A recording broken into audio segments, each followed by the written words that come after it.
Amène-nous encore de gloire à gloire. Nous voulons monter de dimensions. Nous voulons grandir notre Dieu. Nous voulons aller plus loin. Parce que le seul qui peut nous élever, c'est toi. Le seul qui peut, Seigneur, qui connaît nos vies, c'est toi. Nous sommes dans la joie. Parce que nous savons que quelque chose va grandir dans ma vie. Cet esprit qui va m'enseigner quelque chose. Cet esprit qui va m'ouvrir les portes.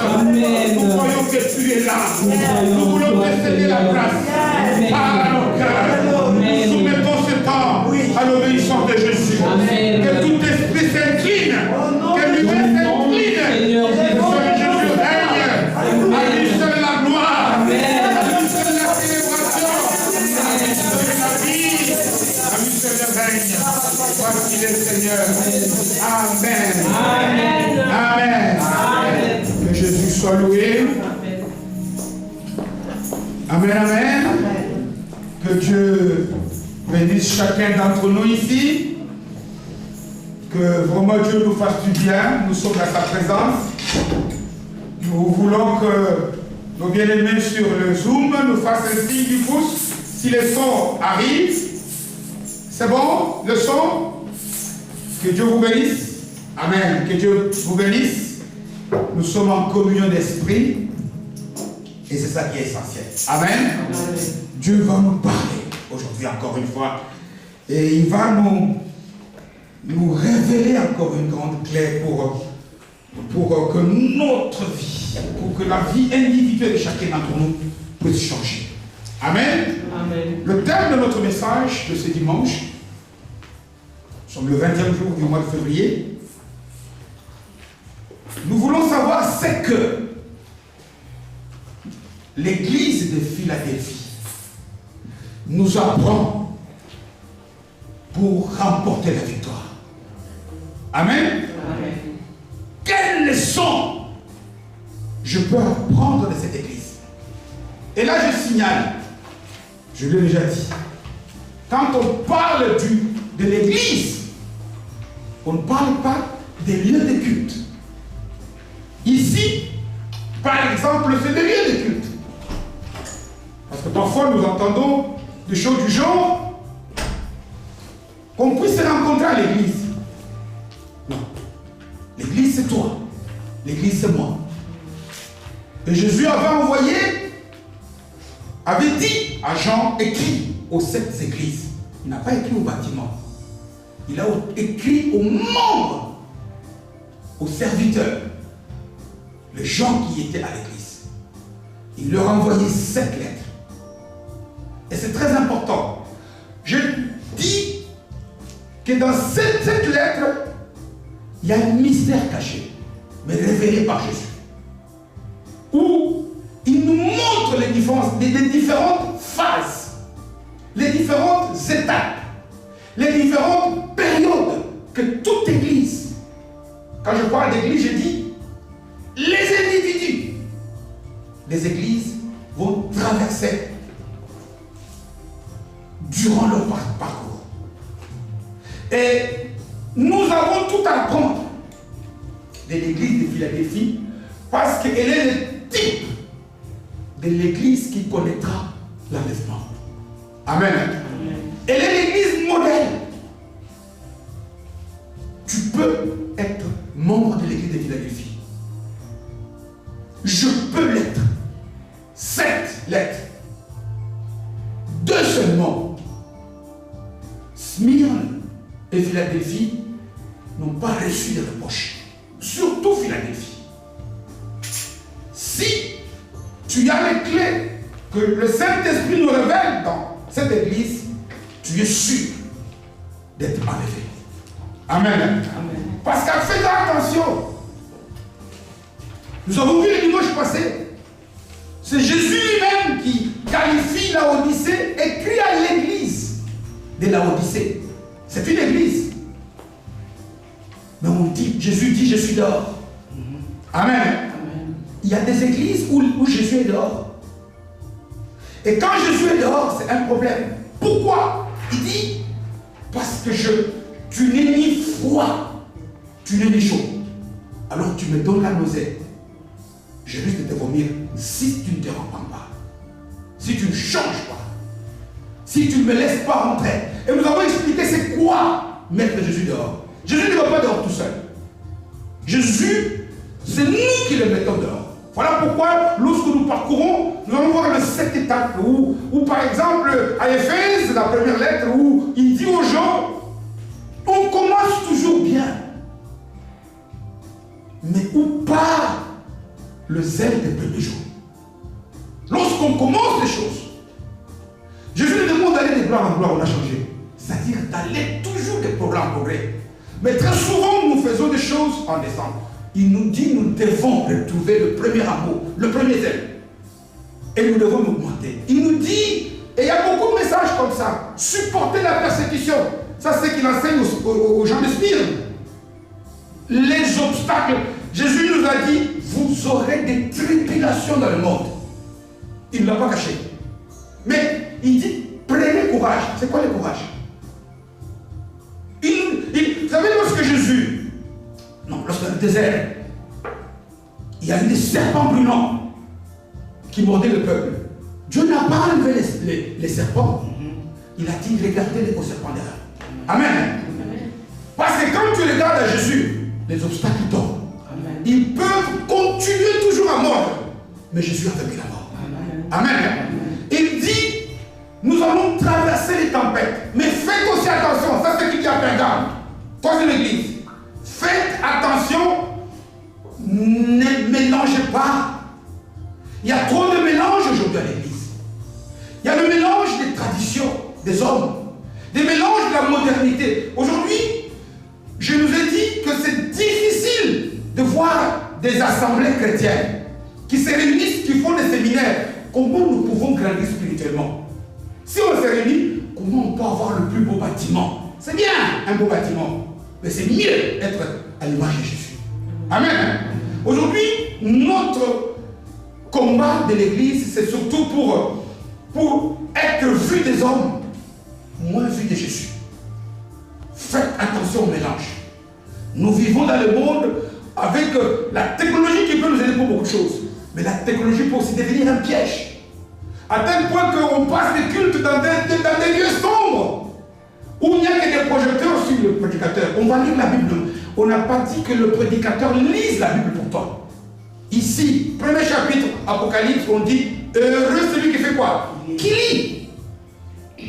Celui qui lit la Bible. Ce n'est pas celui pour qui on lit la Bible. Et puis il continue. La quatrième, on a vu, c'était, je pense, Thyatire. Faites attention aux idoles. Faites attention. Il va y avoir l'esprit de Jézabel. Attention. Et puis à ça, il dit, soyez dans le réveil. Quel que soit. Vous savez, à peine de venir tous les dimanches comme ça. On vient, on prie, les choses risquent d'être monotones, on peut dormir. Sardes. Et enfin, après, Philadelphie, on va voir aujourd'hui la septième, c'était donc, c'était là au lycée qu'on a vu la semaine passée, celle qui risque de vomir. Aujourd'hui, nous allons essayer de tirer des leçons parce que c'est l'église moderne. L'apôtre Paul, quand il parle à Timothée, qui était d'ailleurs l'un des pasteurs, avec l'apôtre Jean aussi d'ailleurs, des églises d'Éphèse, il lui dit, lorsqu'il est près de sa mort, 2 Timothée chapitre 4, verset 7, il dit, j'ai combattu le bon combat, j'ai remporté la victoire et j'ai gardé ma foi. Mais il dit dorénavant, j'aurai la couronne, n'est-ce pas? J'aurai la coupe. Mais il dit cette même coupe sera aussi donnée, cette même couronne sera aussi donnée à ceux-là qui vont combattre comme moi. Amen. C'est-à-dire que si aujourd'hui, nous aussi on imite les gens de Philadelphie, nous aurons la même couronne. Les imiter était en quoi? Philadelphie, en un mot, veut tout simplement dire l'amour fraternel. Amen. Amen. Dieu dit, c'est par l'amour qu'il y a entre les frères et sœurs pour reconnaître de qui? De moi. Qu'est-ce que cache derrière ces mots-là? Qu'est-ce que cache quand Jésus dit, c'est lui qui mène dans ma parole. Aimer Jésus, c'est aimer l'amour entre les frères. Et nous allons voir qu'il y avait tout était prévu pour que cette église échoue. La nature même d'ailleurs avait mal placé cette ville. La vie à l'époque, la société dans laquelle elle vivait, tout était pour que cette église échoue. Mais parce que c'est une église qui avait respecté la parole de Dieu avec Jésus, elle a fait des exploits. Amen. Amen. Nous allons lire alors quels ont été les secrets.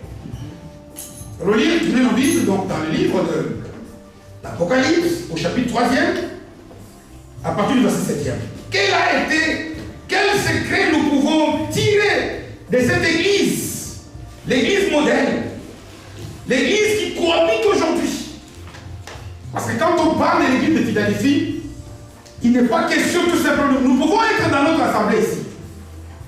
Les uns sont à l'Oabussé et les autres sont à Philadelphie. Chacun de nous va faire son choix. Où est-ce que je veux être? 3e chapitre du livre d'Apocalypse.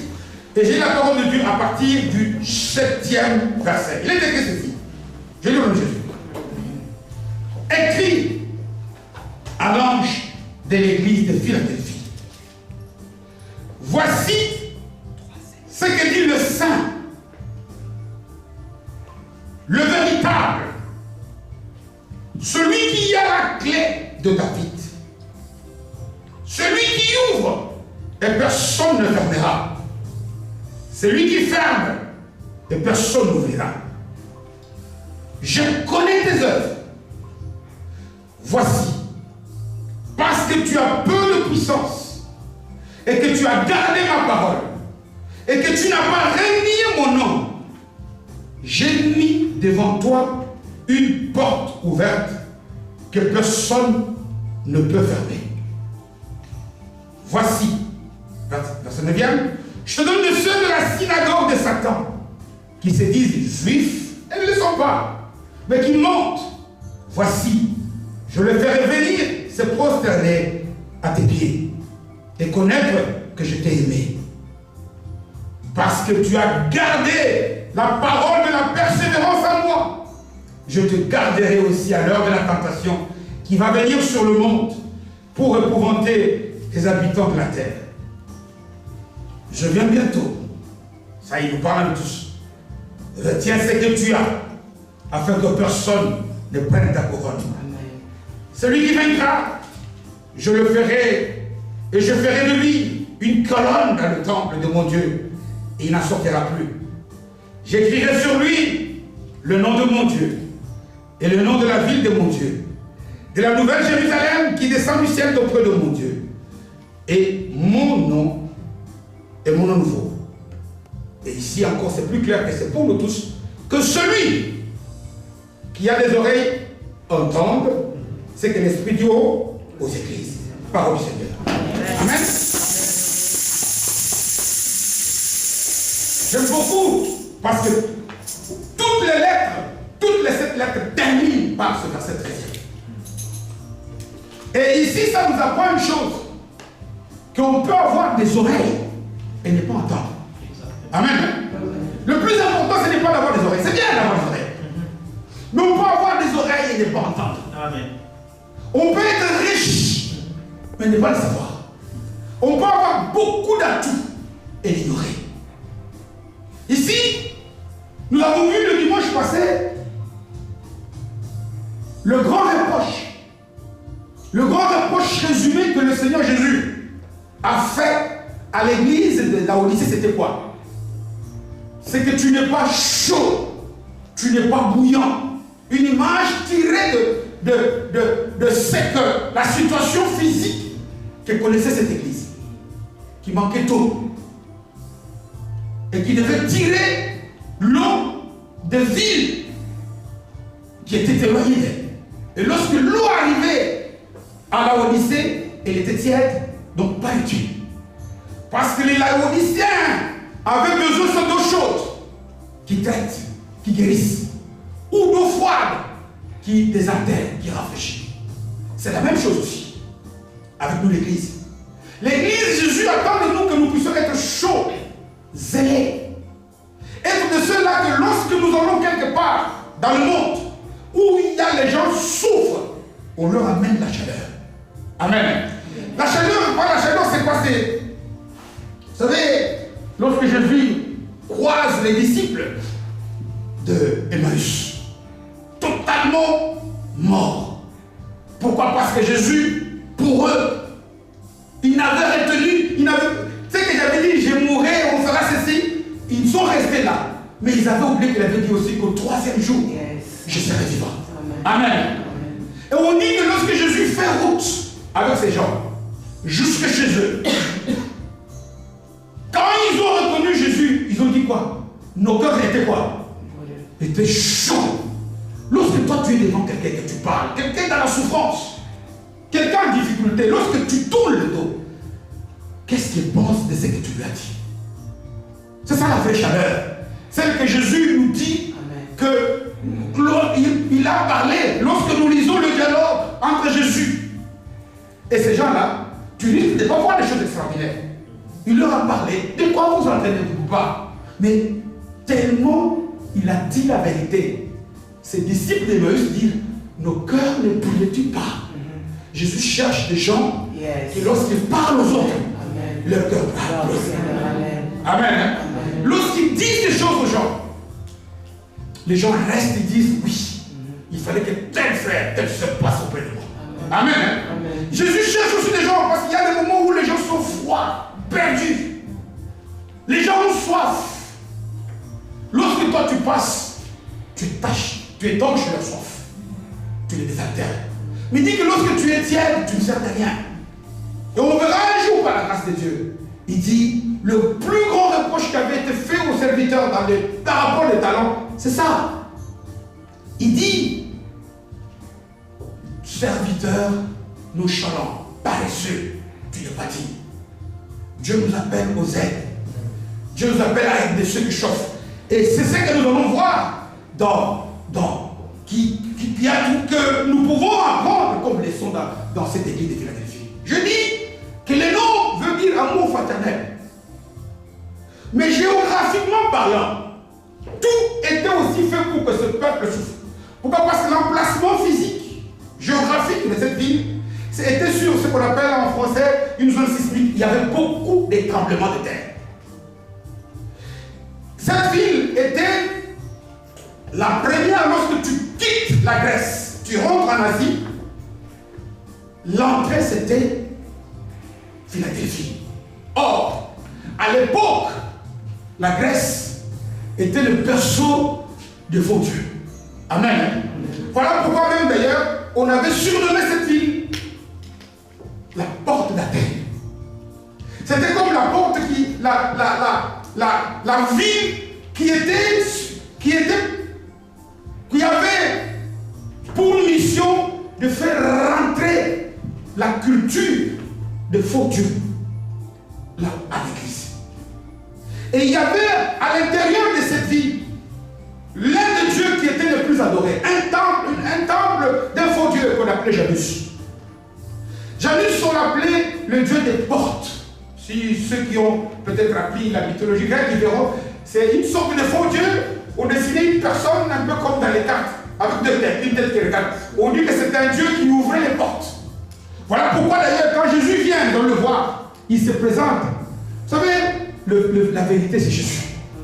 Le diable, quand il tente de te montrer qu'il ouvre des portes, c'était là-bas. Amen. Lorsque tu vois le diable, on dit que lorsque il fait le mal, c'est ça qui sort de ses tripes. Lorsque le diable, avec sa voix douce, vient te dire, Dieu a dit que tu ne peux pas, c'est pour te séduire. C'est pour qu'il puisse t'attraper. C'était là-bas. C'est comme lorsqu'on met, comment dirais-je, là-bas, qu'on veut pêcher, et le poisson vient, il meurt. Il y avait ces faux dieux. il y avait Janus, il y avait la culture grecque, il y avait la géographie, il y avait, voilà même pourquoi est-ce qu'il dit qu'il y avait aussi la synagogue de Satan. Vous savez, quand on dit synagogue de Satan, c'est comme quand on dit les gens de la maison de Dieu. C'est-à-dire que les gens, les fidèles, les diables, il y avait tout était, les conditions étaient réunies pour que cette ville échoue. Mais je vais vous dire une chose. Tu peux être dans de mauvaises conditions. La vie peut ne pas te donner des avantages. Le monde peut penser du mal de toi. Mais tant que tu as l'amour en Jésus, tu seras plus que vainqueur. Amen. Parce que très souvent, parfois, on se regarde à soi-même. Mais moi ici, qu'est-ce que je peux faire? C'est toi là qui peux faire. C'est toi là qui peux faire. Jésus veut prendre des choses viles, simples, pour comprendre les âges. Vous savez, regardez même dans le choix des villes, dans le choix des hommes. Jésus n'est pas allé tirer parmi les stars. Jésus est capable de tirer quelqu'un de la poussière et le faire asseoir à la table de blanc. Parce qu'il veut que lorsque lui a agi, on dit que ça c'est Dieu. Amen. Parce que lorsque Jésus prend quelqu'un qui a peut-être beaucoup étudié et puis il le met, quand il fait dans les études. Quand quelqu'un qui est beau, quand il fait sa beauté. Jésus veut prendre ce qui a été dépouillé pour le garder. Jésus veut prendre ce qui est fini pour dire non, les gens ont dit que c'est fini. Mais moi j'ouvre la porte. Parce que voilà pourquoi d'ailleurs il commence par se présenter d'une manière terrible à cette église. J'ai déjà dit et dit. La présentation, quand quelqu'un se présente, la présentation de quelqu'un donne déjà des messages. Si quelqu'un dit « je suis soldat », c'est qu'il te donne le message « fais attention, je vais t'arrêter ». Amen. Si quelqu'un te dit « attention », même si les gens dans la penser « je suis chrétien », ah, il pense qu'à lui au père les pieds. Amen. Voilà ce qui est mauvais, parce que l'identité que la personne te donne le message sur la manière dont tu dois considérer cette personne.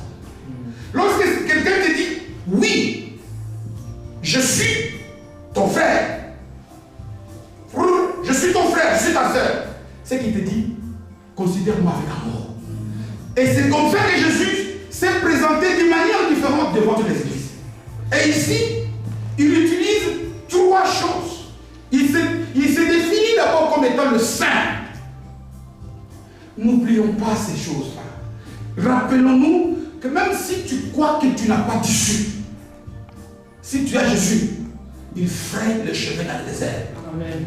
C'est des choses, moi j'ai toujours dit qu'il y a des vérités bibliques qu'il ne faut pas réfléchir. Si tu vois quelqu'un qui dit, explique-moi ça, Jésus est Dieu comment? Je ne discute pas juste comme ça. Ça, il veut t'entraîner, il veut te pécher. Comment? Demande-moi comment je peux connaître Jésus. Comment il y a des sujets où le diable veut te pousser peut-être à mal agir. Il dit, je suis le saint. Quand on parle du saint, c'est ce qui est pur. C'est ce qui est net. C'est ce qui a été mis à part. Voilà pourquoi on appelle Jésus le Fils unique. L'unicité dont on parle là, ce n'est pas qu'il est seul. Parce que si nous aussi, nous sommes des enfants de Dieu, nous sommes des enfants de Dieu. L'unique en son genre. Amen. Personne, nous ici, nous sommes les enfants de Dieu. Mais personne ne peut être comme Jésus. Amen. Pur, sans péché, invéritable. Jésus est plus même que la pureté. Le mot humain pur est faible par rapport à son état. Il se présente aussi comme le véritable, le vrai. Si tu as Jésus, tu as l'original, tu as le vrai. Il nous dit, ne marchons pas selon la vue, c'est que la vie nous montre.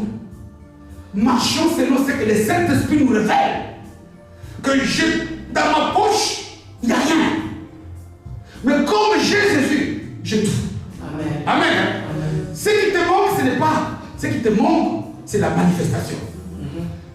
Je peux avoir des choses. On a vu, avoir des oreilles, mais ignorer. Avoir l'apparence d'être riche, comme la Odyssée, mais être pauvre. Mais aussi on peut avoir l'apparence d'être pauvre, mais aux yeux de Dieu, on est riche. Et c'est ce que Jésus dit ici, que je suis le vrai. Tu cherches la vérité, cherche-moi. Tu cherches le chemin, cherche-moi. Tu cherches la vie, cherche-moi. Voilà, le véritable, c'est Jésus. Qui, toi, tu cherches lorsque le monde t'accable? Bien aimé, avant même, avant les médecins, le niveau que la science a atteint aujourd'hui, ceux qui lisent les revues scientifiques, ils disaient que la science est arrivée à un niveau tel que maintenant rien n'était possible. Les humains commençaient déjà à penser comment créer des êtres humains artificiels. Comment aller vivre sur d'autres planètes. Mais depuis 15 ans, un petit virus, il commence à réouvrir la vie alors que le virus est là. Amen. Il commence. Dieu est le patron de tout. Jésus est le chef des chefs. Il est l'autorité des autorités. Il est celui qui est au-dessus de toutes choses. Voilà pourquoi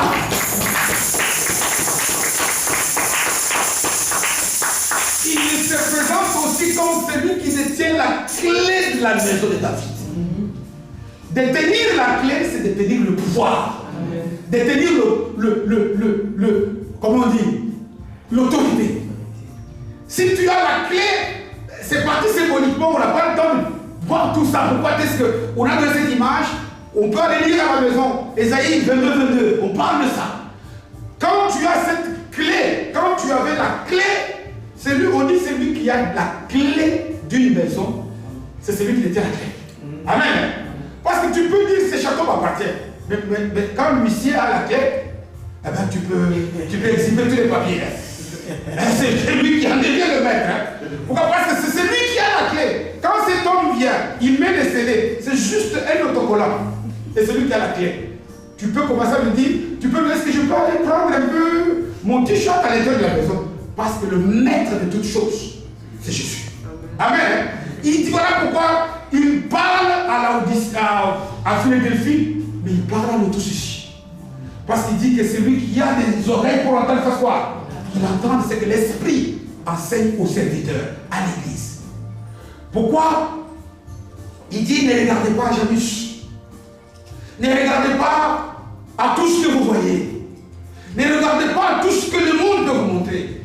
Ne regardez pas aux obstacles de vous. Parce qu'on dit que plusieurs fois il y a eu des tremblements de terre qui ont failli éliminer la ville de Philadelphie sur la carte du monde. Mais ça, ce n'était que des apparences. Parce que ça n'est jamais fini tant que Jésus a dit que c'est fini. Amen. Amen. Amen. Ça n'est jamais fini.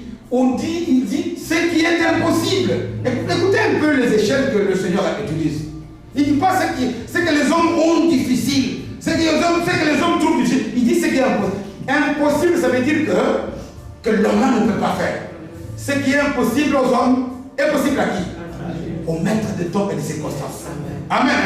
C'est lui que nous devons regarder parce que c'est lui la lumière, c'est lui qui nous éclaire. C'est lui qui nous montre le chemin que nous devons suivre. Ne regardez pas Janus, c'est rien. Janus peut ouvrir, ce sont des petites portes pour vous attraper. Mais celui qui détient le véritable pouvoir, c'est moi. C'est lui qui sait où est-ce que je peux vous amener, c'est moi. Et il se présente comme ça devant cette église. Et puis vous voyez, il lui dit des promesses.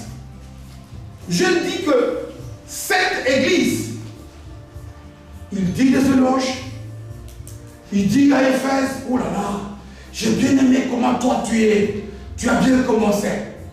J'ai bien vu comment tu as refusé vos faux dieux, les faux prophètes, et que tu es venu vers moi.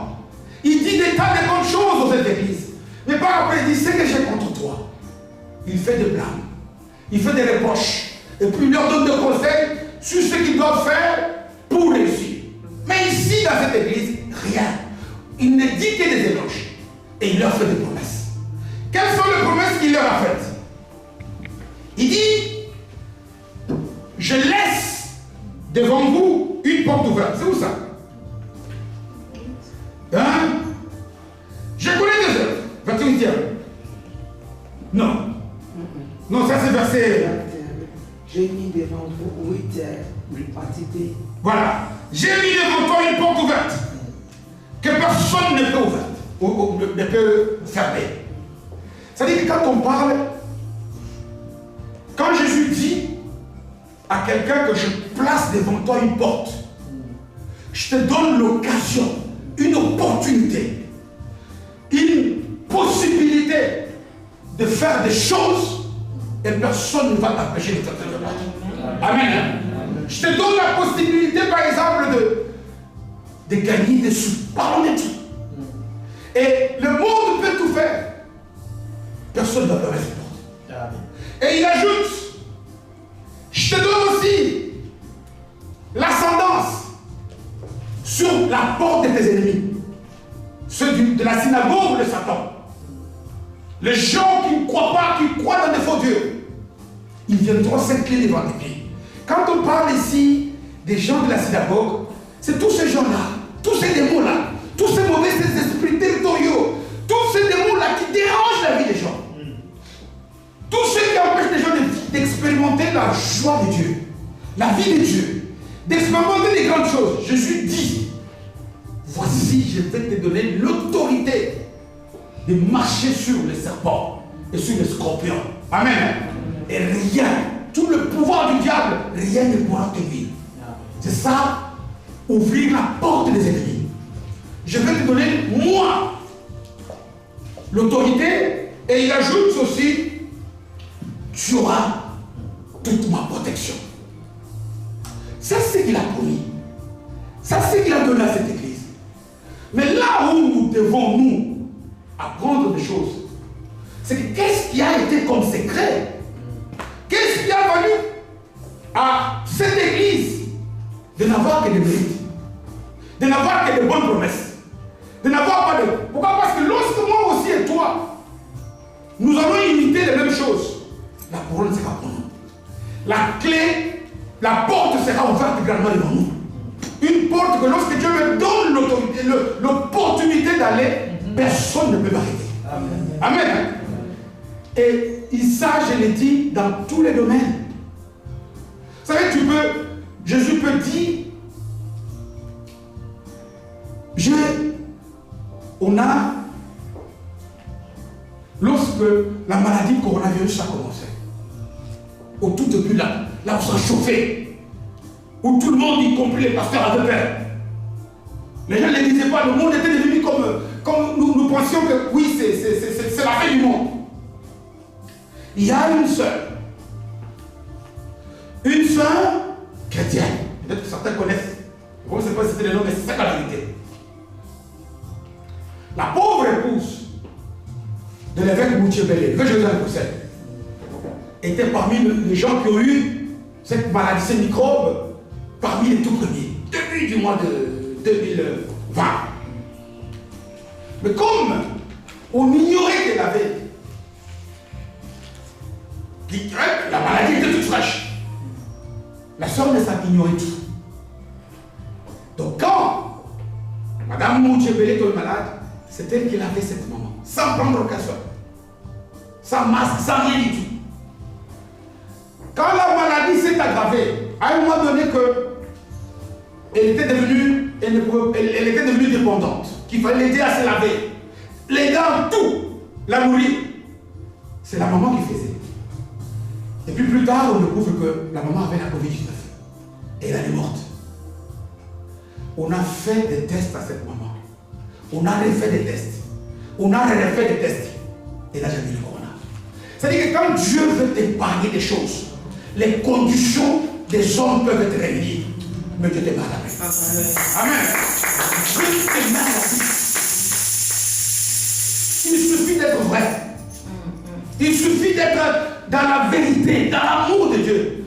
Parce que quand tu es dans la vérité, je suis avec toi. Amen.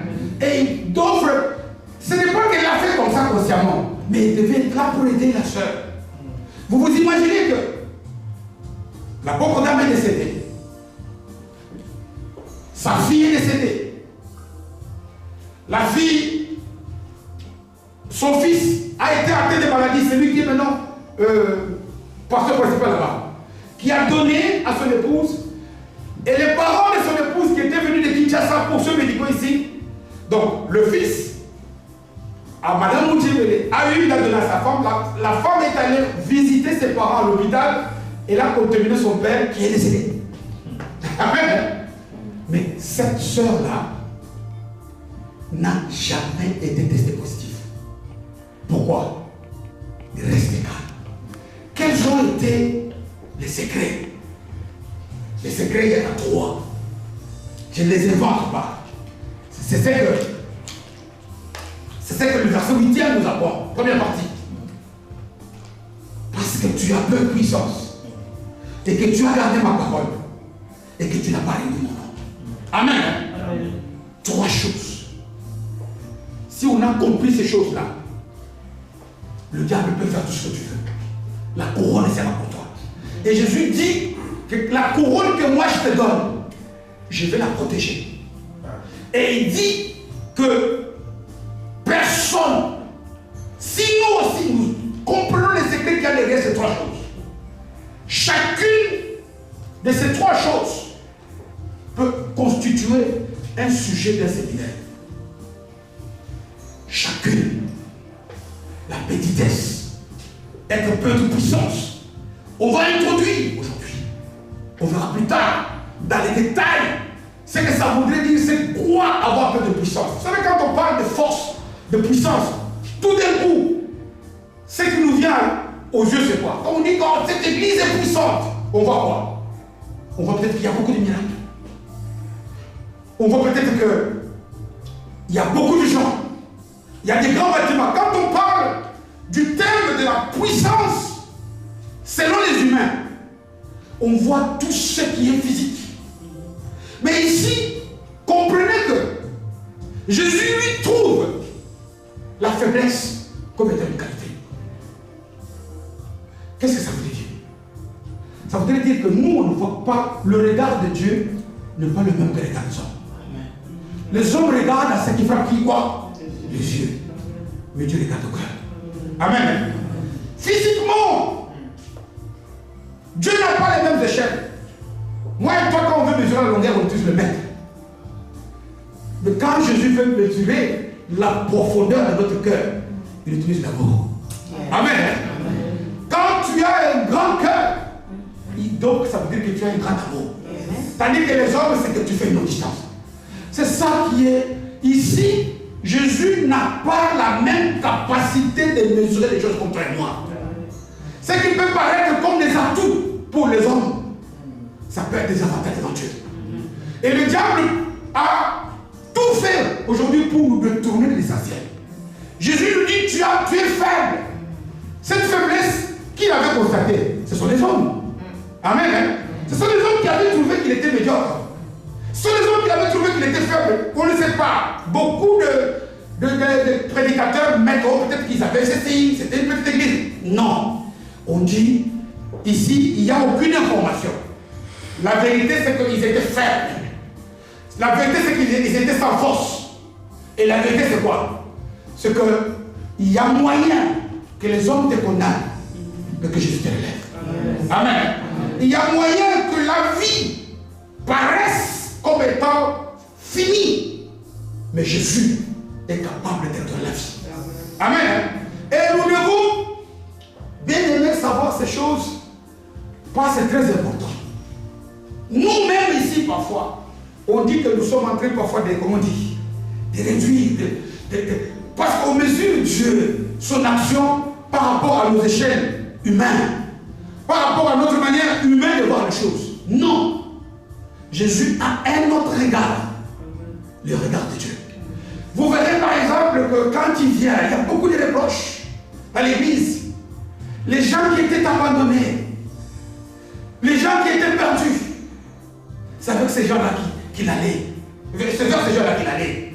Pourquoi? Parce que sa manière de voir les choses est différente de voir la manière de voir les hommes. Là où les hommes condamnent, lui il récupère. Là où les hommes disent échec, lui dit victoire. Là où les hommes disent c'est fini, lui dit que ça n'est pas encore fini. Amen. Hein? Deuxième qualité, j'ai dit que nous verrons par la grâce de Dieu la possibilité. Et moi, ça c'est pour moi l'assemblée la plus importante. Parce que c'est la unité. C'est celle qui réunit tous les atouts. C'est elle qui sera enlevée. Vous savez, quand on écrit le livre d'Apocalypse, je l'ai dit, on nous annonce, on a chanté tantôt, je crois, Maranatha. Jésus revient bientôt. Mais maintenant, on attend. On attend que son retour, on est dans les temps de la fin. On dit que lorsqu'il sera enlevé, le monde ne sera pas détruit tout de suite. Dans ce livre, on le dit. Il va y avoir, l'ennemi d'Antichrist va faire des... On dit qu'il y a des calamités maintenant, n'est-ce pas? Mais nous, il y en aura infiniment plus. On dit qu'il a peur. Pourquoi? Parce qu'il a peur de quelqu'un. Il se cache. Il est peut-être déjà là. Il envoie ses espions. Mais il se cache. Pourquoi? Parce que l'église, la vraie, est d'abord là. Dès que l'église va partir de la terre va chauffer. Voilà pourquoi nous avons intérêt à tout faire pour partir d'un coup. Ceux qui vont rester, ils vont le regretter toute leur vie. Amen.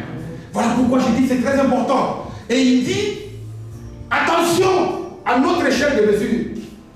Dieu ne voit pas les choses comme les gens les voient. Et puis il dit, deuxième qualité, c'est quoi? C'est que tu as gardé ma parole. Je bénis beaucoup le Seigneur, parce que si nous lisons les évangiles, combien de fois cette expression est sortie de la bouche du Seigneur? C'est lui qui m'aime, Jean 14, il garde quoi? Ma parole.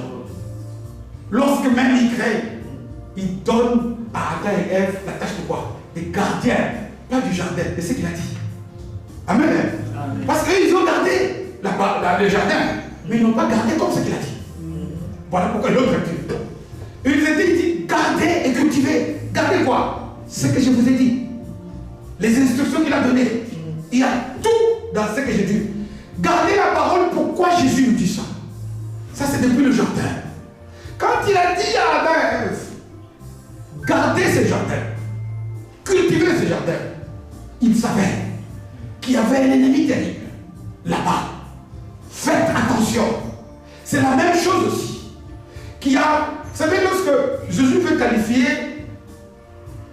la vie, notre vie chrétienne ici, il prend beaucoup d'images, n'est-ce pas? Il prend parfois des images tirées de l'agriculture. Quand il nous appelle des seigneurs, c'est l'agriculture. Quand il nous appelle par exemple des moissonneurs, hein? La moisson est grande, mais il y a peu de moissonneurs. Il utilise les images, par exemple, dans Timothée, il dit qu'il compare les chrétiens aux militaires, aux soldats, pour nous montrer que nous devons toujours être sur le qui-vive. Mais il utilise aussi l'image, ça c'est Paul qui le dit notamment aux Corinthiens, 1 Corinthiens chapitre 9e, verset 23e. Il dit quoi? La vie chrétienne sur cette terre, comme on s'y engage, la plupart des gens, voilà pourquoi parfois nous devons faire attention quand on évangélise. Parfois beaucoup de gens perdent, parce que quand on va dire aux gens que viens à l'église, tu n'auras pas de problème, ça c'est un faux évangile. Bien au contraire, quand tu viens à Jésus, mais tu es ennemi au diable. Et cette terre appartient au diable. On dit que la terre entière est sous le pouvoir de l'ennemi. Lorsque tu quittes son corps, tu vas vers Jésus, mais tu deviens sa cible. Il doit tout faire pour te pousser au découragement. Il doit tout faire pour te pousser au relâchement. Il va tout faire, il va utiliser tous ses outils pour te pousser à abandonner ta fidélité envers Dieu. Voilà pourquoi quand Paul parle aux Corinthiens, il leur dit, celui qui court, celui qui vit la vie chrétienne, il doit la vivre de manière à la gagner. J'ai dit avec le mot. Ne courez pas n'importe comment. On ne peut pas vivre la chrétienté n'importe comment et penser devenir laodicéen, quelqu'un de Philadelphie. Non. Il dit, nous devons apprendre à faire toute forme de quoi? D'abstinence. Et ça, c'est la question qu'il te pose à toi. Depuis que moi et toi, nous sommes chrétiens, à quoi t'es-tu déjà abstenu? Tout simplement à cause de l'amour de Christ. Quand je parle ici de s'abstenir, je ne parle pas du péché. Le péché est le refus du péché est la conversion. Amen. Il y a certaines choses. a priori, ne paraissent pas comme mauvaises. Mais à force de les faire, prenez l'exemple d'Internet. Est-ce que c'est une mauvaise chose? Mais l'Internet est devenu une défaut maintenant. Son utilisation. A priori, ça peut paraître comme étant bien, un bon moyen. Il y a des gens qui peuvent à distance nous suivre. Mais il y a des choses, voilà pourquoi Paul dit tout est permis, mais tout n'est pas utile. Nous vivons dans un monde où tout est fait pour que tu ne pries pas. Parfois, au réveil du travail, je vous assure, ne pensez pas parce que quand les gens sont pasteurs et ils ne pratiquent pas. Tu dis, mon Dieu, je vais prier comment? Les genoux qui font mal, les dos qui font mal. Tu te dis, mais tu dois prier dans ces conditions-là.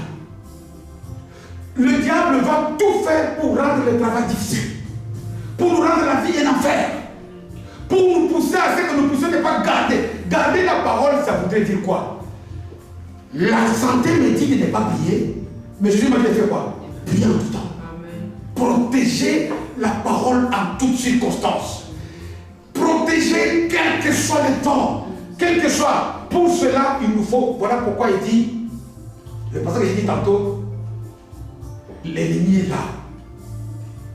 Malgré les difficultés, vous aurez des tribulations. Mais prenez quoi? Prenez courage. Si tu n'es pas courageux, si tu n'es pas courageux, si tu n'es pas quelqu'un qui persévère, si tu n'es pas quelqu'un qui est déterminé, si tu n'es pas quelqu'un qui se dit, malgré les circonstances, Jésus a dit. Amen. Amen. Jésus a dit. Dans combien de fois parfois les chrétiens sont contraints parfois à... Il dit, mais ici, Dieu comprendra. L'agent de, on l'appelle Stavak, non, le Stavak c'est en Allemagne. Comment ça s'appelle ici, Luminus. Il est venu pour couper le gaz. Il dit, ah, je vais payer les soirs. Tu sais que tu ne vas pas payer, dis-moi. Non, accepte ton groupe. Si tu es dans la vérité, tu vas voir cet homme qui parle, qui dit, tu as des enfants? Je ne veux pas. Restons toujours dans la vérité. Gardez la parole. Il n'y avait pas, malgré que toutes les conditions des gens de Philadelphie, il y avait les gens de la synagogue de Satan. Il y avait la culture grecque qui battait. Il y avait des difficultés. Et non, ils ont toujours gardé confiance à Jésus. Ce qu'il a dit, il va le faire. Voilà pourquoi c'est resté une église modèle. Comment tu te comportes devant les circonstances? Où est ta détermination? Deux choses, on le verra. On est déterminé lorsqu'on sait en qui on croit. Amen. Amen. La connaissance de Dieu nous manque. Parce que quand tu penses que... Vous savez, quand beaucoup de gens, si on me demande si je connais le roi Philippe, je dirais oui. N'est-ce pas? Mais si on me demande si je connais la sœur Stéphie, je dirais oui. Est-ce que ma connaissance de la sœur Stéphie et la connaissance du roi Philippe, c'est pareil? Beaucoup de gens, on connaît Jésus, on a les informations sur Jésus. Mais Jésus veut qu'on le connaisse en intimité. Amen. Amen. Qu'on sache, si je suis comme ça, il va se fâcher. Si je suis comme ça, c'est ça l'intimité. C'est ça bien connaître Jésus. Voilà la vraie connaissance de Jésus. Et puis deuxièmement, pour rester déterminé, nous devons savoir ce à quoi on s'attend. Beaucoup de gens l'ignorent. La plupart d'entre nous ici, ton travail qui est levé à 4 heures, tu vas aller, tu n'es pas content. Tu sais pourquoi tu y vas, frère Dani, à Liège, tous les jours? C'est parce que tu sais qu'à la fin du mois, ton compte va être augmenté. Amen. Quand on ne sert pas Dieu sans s'attendre à avoir des choses. Oh non, moi je suis toujours spirituel. Non! Dieu veut, il dit, jusqu'à présent, vous ne m'avez pas rien demandé. Malgré tout ce qu'on demande, il dit, c'est rien. Moi, lui, il veut que notre joie soit comment? Soit parfaite. Troisième chose, parce que je vois que le temps passe, je nous dis que tout ça, on aura le temps de fouiller dans les détails. Comment être déterminé, comment garder la parole. Et troisième chose, renier Jésus. Renier, c'est ça aussi l'une des grandes difficultés qui mène l'Église. Mène l'Église. Regardez-moi, le reniement le plus connu, c'est celui de qui? De Pierre. Pierre avait dit à Jésus, tous peuvent te fuir. Oh là là, je crois que ce n'est pas branché. Ça s'est coupé sur Zoom. Je ne sais pas. Mais on verra, c'est dommage. Et Pierre avait la bonne volonté. Pierre voulait voir les choses. Il voulait défendre. Il dit, tous peuvent attendre, mais pas moi. Jésus lui dit. Pourtant, Jésus lui avait dit, Pierre, Satan vous a réclamé pour vous cribler comme la semoule. Mais moi, j'ai prié. Quand il a prié, c'était pourquoi? Afin que votre foi ne puisse pas défaillir. Amen. Amen. Il savait. Mais regarde qu'une pauvre dame qui vient, qui dit, il n'a même pas dit à Pierre qu'on dirait, toi tu étais aussi avec Jésus. On dit que Pierre a nié en faisant des imprécations. Vous savez ce qu'on appelle l'imprécation en français? Je ne sais pas comment vous le dites à l'allemand. C'est comme quand, vous voyez, quand un Congolais veut parler, ça, moi je connais Jésus. Je ne l'ai jamais connu. Régnier. Quand est-ce qu'on réunit Jésus? C'est lorsque nous sommes devant les épreuves. On reconnaît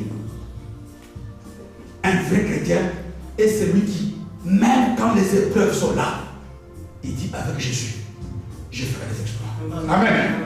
Que Dieu t'aide, que Dieu m'aide à ce que nous puissions retenir quelques informations par rapport à l'introduction à cette église. L'église moderne, la plupart des messages que nous allons voir ici, même si l'intitulé n'est pas église, tout ce qu'il y a comme évangile, c'est résumé ici. Quand on prêche l'amour, c'est là. Quand on prêche le pardon, c'est là. Quand on prêche le service, c'est là. C'est dans l'une de ces lettres.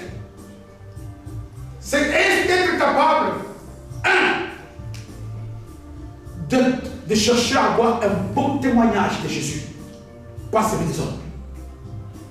Il dit à Job, il témoigne à Job, as-tu vu mon serviteur? Quel témoignage Jésus a de toi? Les hommes disent que tu es petit, tu as plein de force, mais qu'est-ce que Jésus dit de toi? Quel est ton niveau de persévérance?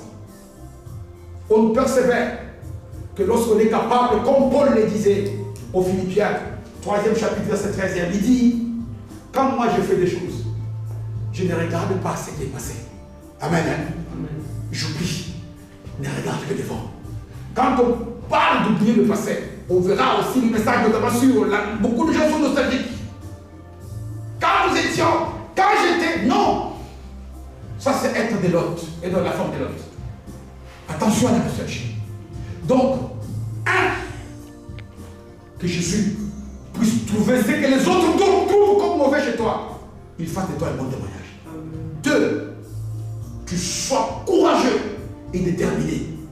Être un vrai athlète. Il dit, quand tu cours, ceux qui courent, ils courent de la bonne manière pour gagner.